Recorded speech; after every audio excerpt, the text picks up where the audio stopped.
Abracadabra. What is that I see? Could it be a weather mystery? Welcome to What Is It About the Weather podcast, where we explore the many ways that weather intertwines itself into our lives. I'm your host, Mark Schleinik. And this week, well, is it all as it appears? Maybe not. Actually, abracadabra, do you know what that means? It translates into, it's not, a word that is English by any means. It translates into creating as you're speaking. And I'm sure it had a different meaning many years ago when it was created, but I think about the day and age in which we live right now, right? And about how we hear all these stories about things being created as they're said for the first time and claims and all that kind of stuff. I don't know. It seemed particularly relevant in this time we find ourselves in. Any case, before I get to that topic, where I get lost in the world of illusion, I hope you're having good weather. Mine's doing that, flippy floppy thing still. Warm, cold, warm. Can't seem to make up its mind. Had some rain come through. It had been kind of warm the last week. Rain came through. Cold on Saturday. Kind of created an illusion in my mind. We're at that time of year, right, where we're transitioning. If you're, again, depends which hemisphere you're in. And I know in the tropics doesn't always apply. But the vast majority of the world who lives in the mid-latitudes, we get a perspective, right, that things are going to be a way. We look at it visually. Like I look outside and I see a sunny day and I go, oh, it's spring. The weather's been like X. And sometimes you forget, weather temperature changed, and that may impact your reality. And it did for me this weekend. Had a nice ride into the city, but it was a little colder to start, a little windier, made it a little cool. But, things did warm up. In any case, it wasn't, I knew because I looked at the forecast, but at first glance you go, oh, it looks like it's going to be warm. And it wasn't. In any case, still enjoyable for me. Hope yours has been.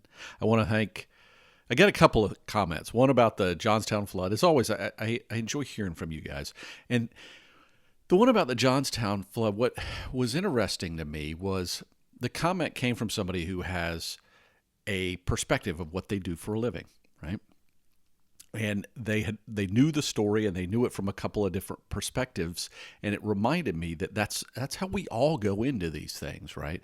We first see a story and we adapt it or interpret it from our frame of reference. And that frame of reference can be very different if you're coming at it from a different, thing that you do for a living or hobby that you undertake, whatever it might be, or even our life experiences. I don't know. I found that kind of interesting. Also had a follow-up. I want to follow up on entropy. I had a question about Shannon's entropy as it relates to that old toothpaste, right? And the question was, had to do with, does Shannon's entropy somehow give us a way to get the toothpaste back in the tube? And the reality is, not really, but maybe here's a better way to think about Shannon's entropy as it relates to that toothpaste, right? So whenever we have toothpaste, we squeeze it a certain way, knowing we're going to get a certain amount out, right? And if you change brands, or, we've had these different containers over time, right? How you get toothpaste out of the tube. And for a while, what was popular, and I know they still sell them. I don't think maybe I've seen a lot of walk away from it, I guess, is the ones that kind of have that internal tube that squeezes, or it gets smaller and smaller as you go along. And over time, that can change the pressure in the tube and how hard it is to get toothpaste out. But in any case, if you change brands or something, you may not know exactly how much toothpaste is going to come out when you squeeze. And what Shannon's entropy does, instead of saying, Shannon's entropy tells us one of two things is going to happen, right? One is we're going to have toothpaste come out or we're not. But the idea with Shannon's entropy is the more you can understand about how much pressure to apply, or what your experience might be. All those things help eliminate those unknowns. And that's really what we're dealing about with that specific type of entropy is the more knowledge we gain, at least, maybe it's still going to come out, but maybe we assure that we're not going to get way too much of it by applying too much pressure, et cetera. So just thought I'd throw that in there. So there's always different ways to be thinking about that darn toothpaste. All right. As I said, love hearing from you guys. If there's ever a question about an episode or you have some follow-up, it's always welcome. whatisabouttheweather@gmail.com. Find What Is About the Weather on Twitter. You can find me on Twitter, Mark_Jelinek. You can, as I've stated before, support the podcast at patreon.com/weather and learn more about it there. But let's get on to illusions and magic and fooling our senses, because really that's what it's all about, right? When you think about what's happening with anything that we call an illusion or that we call magic, what's going on is trying to fake out our brain and our many sensory organs, if you will, that send information to our brain so that our brain can make a decision about something, right? And weather plays a role in that amongst a variety of other things. But if you don't stop and think about it, you don't realize how much weather can really impact things. Now, I like optical illusions. I always have, and I should say illusions in general. I'm always kind of, well, now they're in my news feed. So now I'm getting stories on a regular basis that show me all these new ones. And that's not all bad. It kind of keeps my brain going. And there are some that are done, that, again, we live in an age where people take pictures and it's amazing what kind of photos show up. And there was one that was an example that was this dog's head that looked like it was coming out of the street, literally. But what it really was is it was on a ledge, but the ledge coloring and the street behind it were so precise and the angle was just right on the photo that it literally looked like the dog's head was captured within the street, when the reality was the rest of his body was behind this ledge. And, he's probably laying down. It probably wasn't a very tall ledge. I saw another one today with a dog where the dog's body was turned, but it looks like the dog's cut in half and the rest of him is a log, like he was cut off a log, right? So I enjoy those things. I enjoy letting my brain try to find the things. And I also enjoy the intentional ones, because we've had this that's gone on for a long time, right? You have it in different artists that have worked in that. Like I think it's Escher that did a lot of these things where your mind's just kind of blown because you think you're following a path and then you realize it's taking you to a different place. But, it's the same thing with, do you see the old man or the young woman, or is it the old woman, young woman kind of thing? All these different things, right? And I've mentioned some of this stuff before. But I like putting my brain through those tests because it keeps my brain active. It keeps me thinking different ways. And, I read about all these interpretations of, well, this means you're more analytical versus more creative. That's fine. I don't get hung up on which of those things it is. I try to always see, if it's one of those that you're supposed to see multiple things, I try to see the multiple things. But I always enjoy the ones where I have a hard time, no matter whether I know it's there or not, that my brain really wants to squeeze back to what I saw first. Right. And so we've had it there. It was popular when we had, I don't know if you remember those dot images where you had to kind of look at it with a different perspective and it created a 3D image. I had a couple of those. I thought it was really cool. And again, this kind of stuff has even impacted meteorology. There was a dress that a lot of on-air meteorologists were wearing that was different colors, right? Depending on how you saw it. And I never saw the alternate color scheme, but again, it kind of, it's something that's hit me that is in my space, but doesn't necessarily relevant to, the weather world around us. So I thought I started thinking about it. It's like, okay, I love this stuff. And the idea of fooling our senses, a lot of it does have to do with visual things. Okay. And a lot of that has to do with light. Everybody always thinks about, well, it's all lighting, but the reality is it's not that simple. Okay. So weather really does do a couple of things. Now, of course, there are weather-driven illusions themselves, like a rainbow is a classic example, right? So we have light coming in. It's, refracting, scattering a different way. It's creating this rainbow because of, right? We had rain. Or it could happen with it can happen literally with sleet and other things, but you more or less had water drops coming from the sky. The sun's at the right angle. It creates these things. And there's other illusions along those lines. You maybe you've heard sundogs, different types of rays that come from the sun that create the illusion of the sun either bending around the earth or being in a different position from where we think it is. And I even had cover art that I put in the show notes a couple weeks ago that was the sun, and it looked like the top of it was almost blowing up like a little bit of volcano. And this all has to do with how light travels. Mirages are another classic example of that. Okay, so mirage, where you see water on the surface, this all has to do with actually temperature. And you get these sudden changes in temperature, like just at the surface and slightly above it, that change how light is traveling.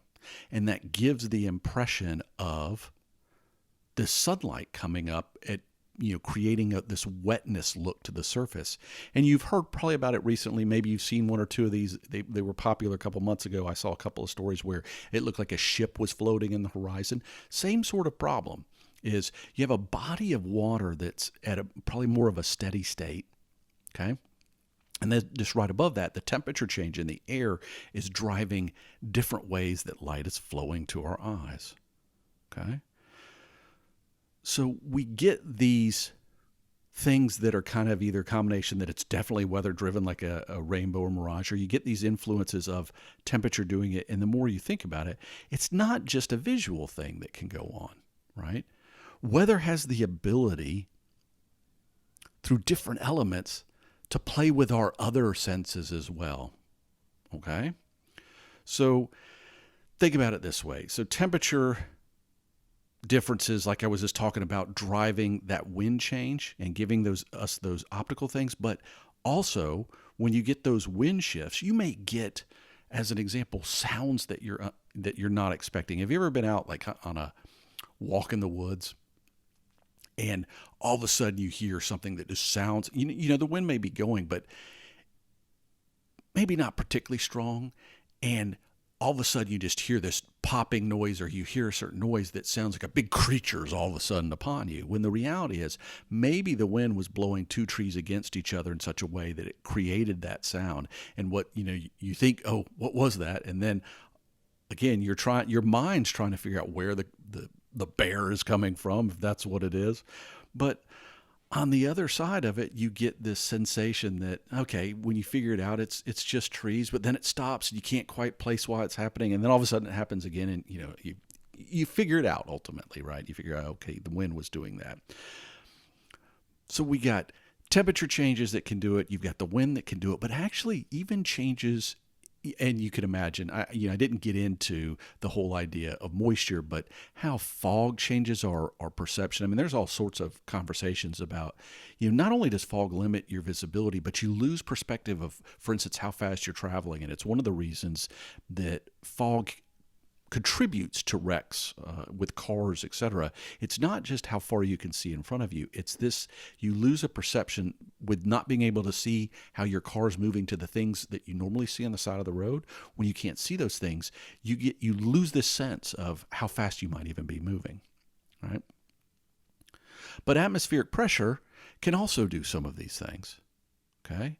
So atmospheric pressure changes the way that waves move through the atmosphere, if you will. And particularly this is important with sound. And I actually saw an article just today that they've did a study, and I'll put a link in the show notes about this, about how sound moves on the planet Mars and how different it is to here. And it really boils down to how drastically different atmospheric pressure is on Mars versus here. But it would explain, for instance, why someone at a very high altitude, maybe on the top of a mountain, you put wind aside, assume it's not windy, you may not hear people the same that you do at the coast. Now, you may not perceive the changes all that much, but they could be subtle enough that it throws you off your game, if you will.